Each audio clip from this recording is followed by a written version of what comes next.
Today we're going to be changing a fuel injector on this 2013 Chevy Duramax LML. Let me show you guys what I got.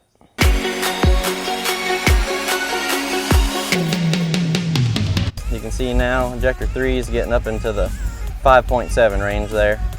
None of the other ones are getting over 3. Alright, so first thing you're going to want to do if you're changing the number 3 injector or any of the ones that are on the passenger side of the vehicle, you're going to want to take your inner fender wheel off. Let's take a look at what we're looking at. The number 3 injector is right here. Actually, you can see this mount here. In front of it is for the fuel filter and water separator, so that's definitely going to need to come off. And then obviously your farthest forward injector is going to be right there. I believe that's number 1, farthest forward.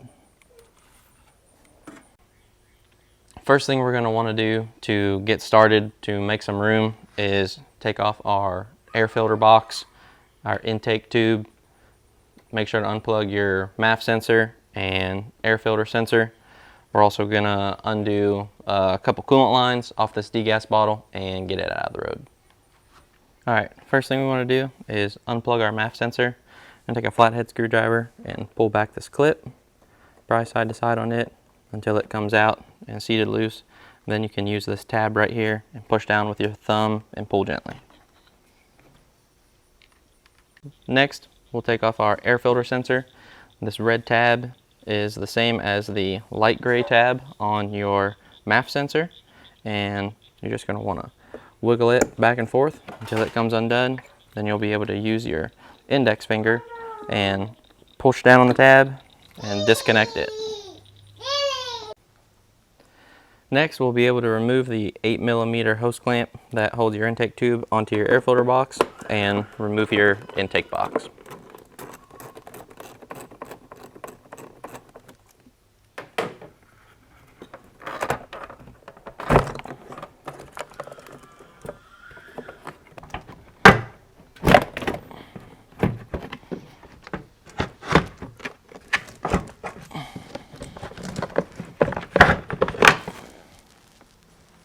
Next, we'll be able to take off the top 8mm, or loosen the top 8mm hose clamp. Remove the intake tube.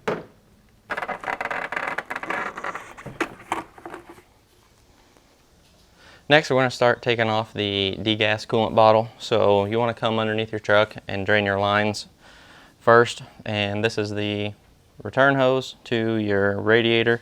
And there is a silver clip that is down under here.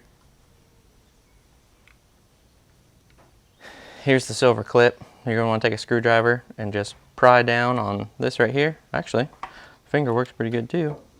And then the other half of it will be up top, and we'll be able to take that clip completely out and pull that line off. Make sure that your coolant's cool, because you're most likely going to get a little wet. I have a 5-gallon bucket sitting underneath the hose, and you just gently pull back and twist on the coolant line, and it'll begin draining.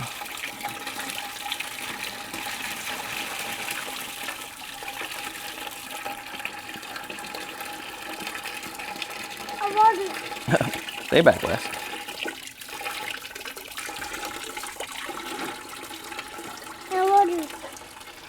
That's coolant. Can you say coolant? Pop. You got a pop? Yeah, you got a popsicle. You got paint on your forehead? Yeah, you was just painting with mommy. And then you're in the garage, so it looks like you got a little mustache. But what's better on a 90-degree day than an ice cold popsicle? Next, on your coolant degas bottle, there are 2 lines, one up at the top here, one down closer to the bottom, a little bit larger, and 2 10mm bolts, one up here and one caddy corner here on the back side near the passenger side battery that need to be taken out.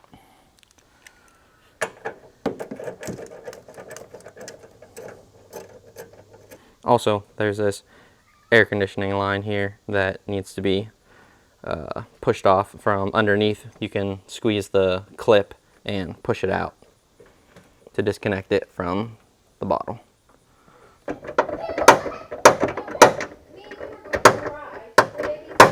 Alright, so I got my 2 bolts out. Now I'm going to take off my top line.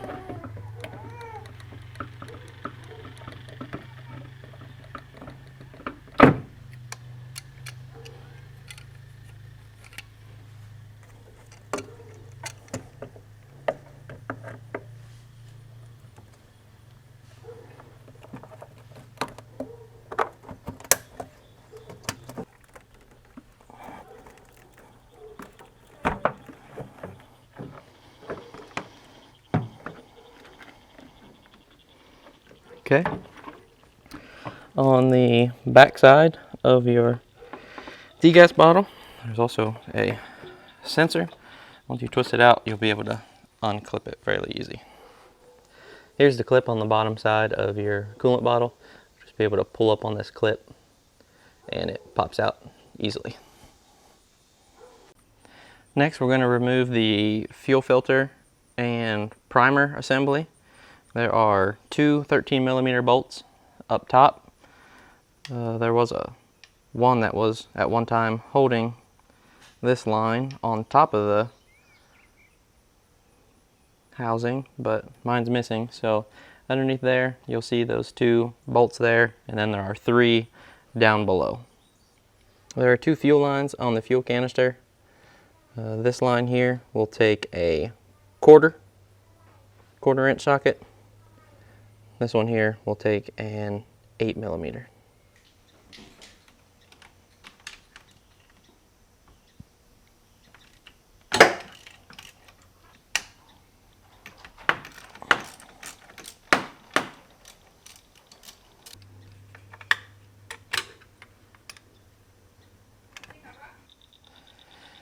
And above the fuel filter manifold, there are 2 13mm bolts that are holding on the bracket for your oil dipstick that need removed.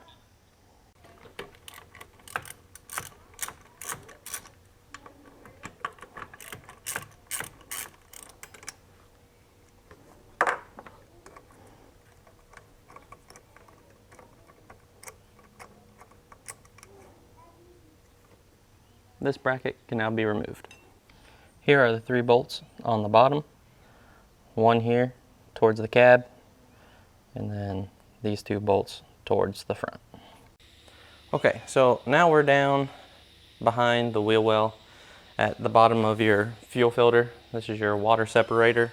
This is your water sensor on your fuel filter, and we're going to unplug the top fitting that comes down from the top of your fuel filter, and also the plug for your water separator. This sensor just pulls straight off, really simple.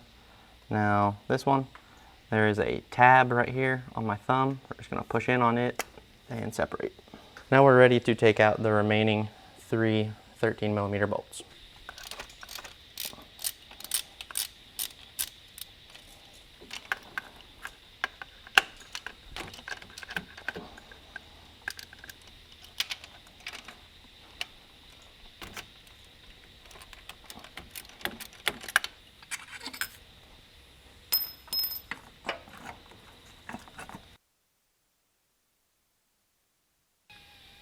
Okay, now that fuel filter housing is out of the way, we can now see directly the number 3 injector fuel line right here, and then the number 1 fuel line.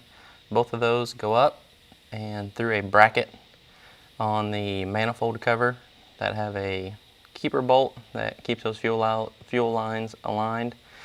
We'll have to remove both ends of each of these fuel lines and that center keeper bolt right there. These fuel lines get taken off with a 17mm wrench. Then these injector clips have a nice big release on them. Press down with your thumb firmly and then pull. Now we're back up top in the engine bay.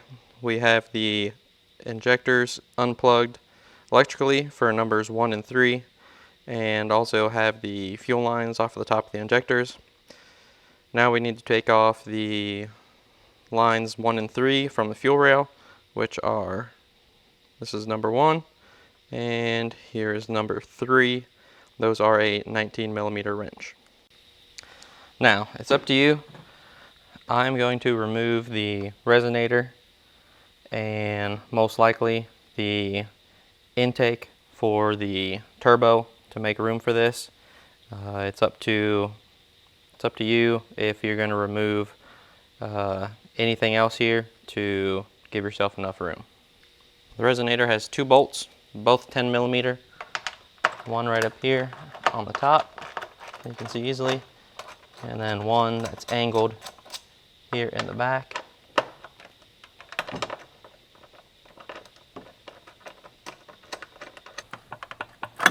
Wiggle it off. There's a little O-ring right here, and it pops right off.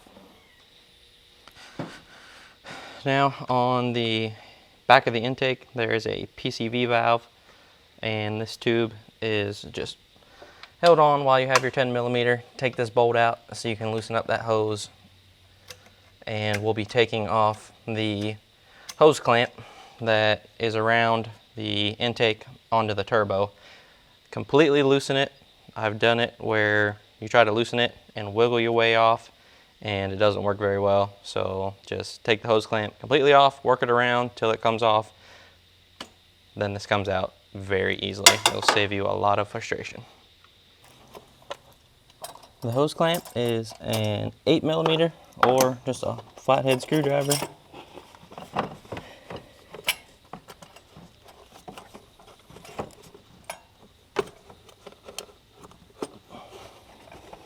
And at this point, once you take that off, it's a lot easier to get to these bolts, 2 bolts, 180 degrees from each other, to take the PCV valve off in order to bend the PCV valve out of the road and take your intake for your turbo off.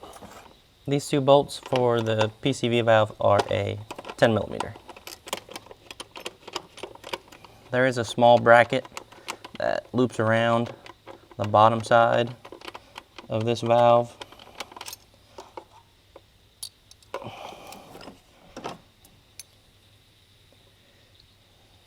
There it is.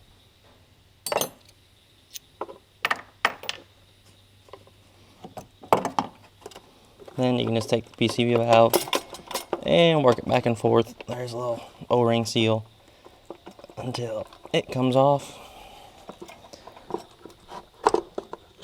There it goes. We can get it out of the road. Take our intake off. Here is the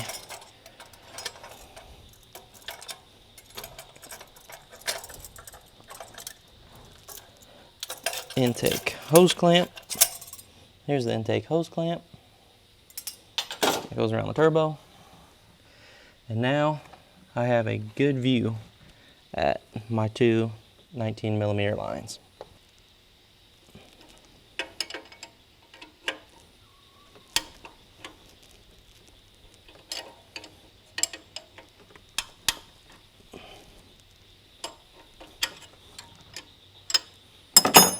That made that so much easier. And the top keeper for those 2 fuel lines is an 8mm.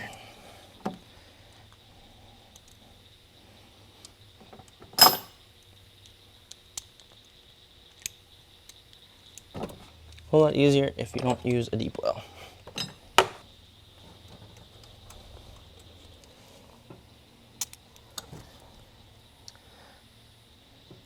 Here's the little keeper.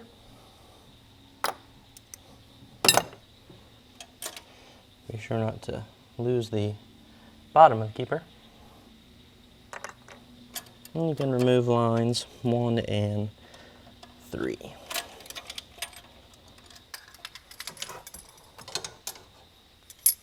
There's line 3.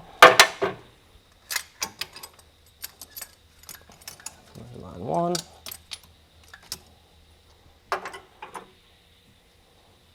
Now we need to remove the return lines. All you do is grab the top of the return line. There's a little circle with a little cutout. You just pull straight up on the little top hat. and then the lines will pull straight up off. Okay, so on the return line, this is the flat surface area I was talking about. That has a tiny lip clear around it. All you have to do is pull up on both sides with your fingers or get a tiny pocket screwdriver and get that worked up. Then you'll be able to lift that up and straight off of the injector. You can see the end of it there with the 4 tabs. And there's the return side of the injector. Now we're going to remove the keeper for the injector, which is a 13 millimeter.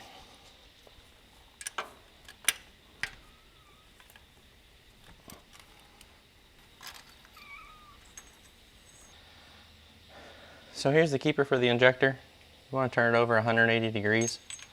Slip it back up under the injector. Take your ball peen hammer and just tap right on the end of here, because you have a lot of clearance to the manifold, and it'll start drawing that injector up out.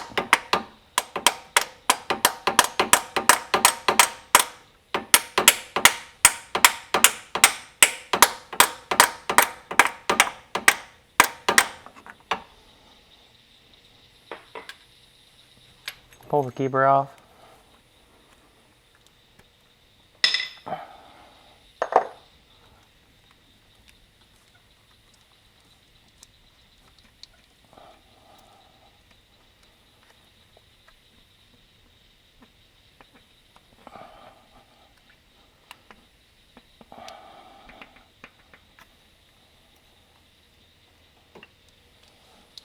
And pull your injector out. Okay, now I'm going to install the new Bosch OEM injector.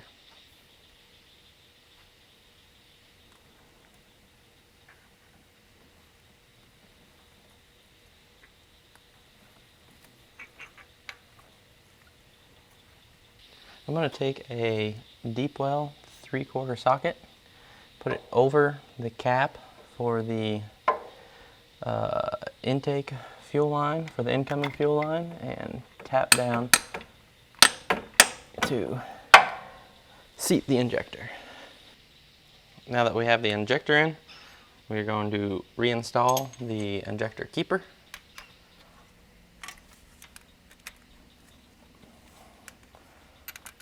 Then we'll reinstall the return lines and both fuel lines for the first and third injector. Okay, I just got both fuel lines hand tight back on top and bottom. Still need to tighten everything down. Again, the top is 19 millimeter and the bottoms are 17, and then the 10 millimeter keeper for the fuel lines is, see if I can find it with the camera. There it is, hiding right back in there. You can see both lines, bottom, top aligner, and the bolt. Now we're gonna reinstall the intake on the turbo.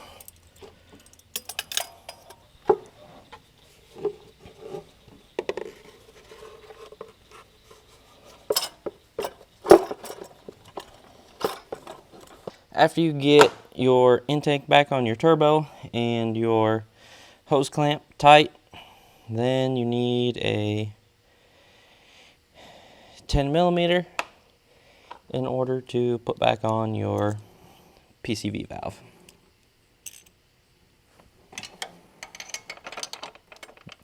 Don't forget the small bracket that goes around it. Resonator back on.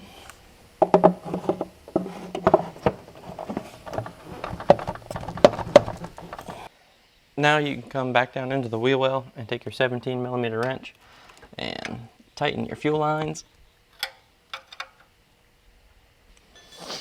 Now we can reconnect our electrical connectors.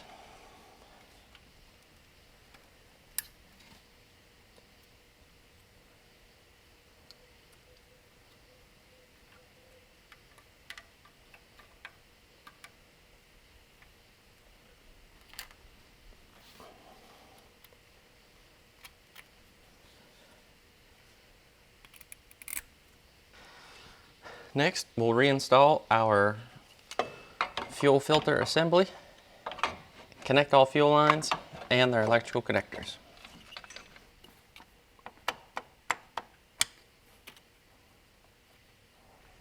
Get those bottom ones finger tight, and then we'll go up top and make sure that the top ones will get started.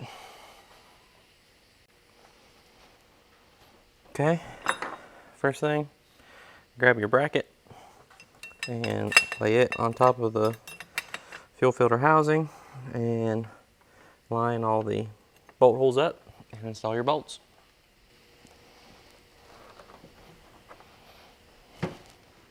On the top, we have the dipstick bracket to align in the rear mounting hole. On the bottom hole, don't forget to realign your wiring harness in the bottom left bolt. Before setting your degas bottle back into the engine bay, go ahead and reconnect your two fuel lines to your filter housing. Then you can set your degas bottle back in and connect the bottom hose, the electrical connector, and begin installing both of the mounting bolts.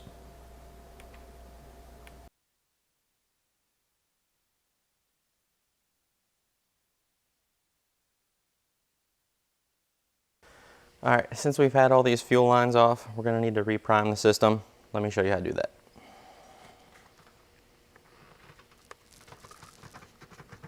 If you come on top of your filter housing, this is your primer and this is your bleeder screw. Take a 13mm, loosen this screw a few turns,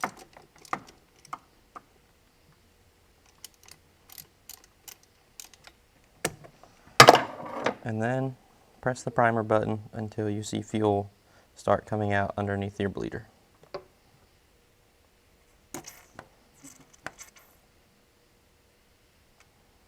Now you can reinstall your intake tube and air box.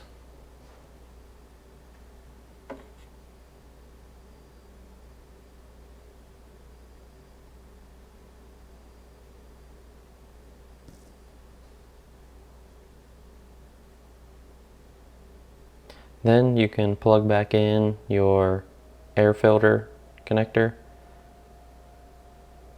and your MAF sensor. Then you can take your top line to your coolant bottle and reconnect it. Finally, be sure to reconnect your bottom hose to your radiator, reinstall the clip, and fill with coolant. Alright, it's 2:24 a.m. Just started the truck. Everything seems really good right now. I'll let you look at the injector rates. So the injector rates at idle, you can see, are a lot different. Specifically, injector rate number 3 is now the lowest rate. It's now at -1. Everything else isn't compensating it for anymore, so that looks really good. Thanks for watching this video. Please take time to like it, comment below. I'll help you out with any of your questions, and subscribe to my channel for future videos I'll be posting. Thanks for watching.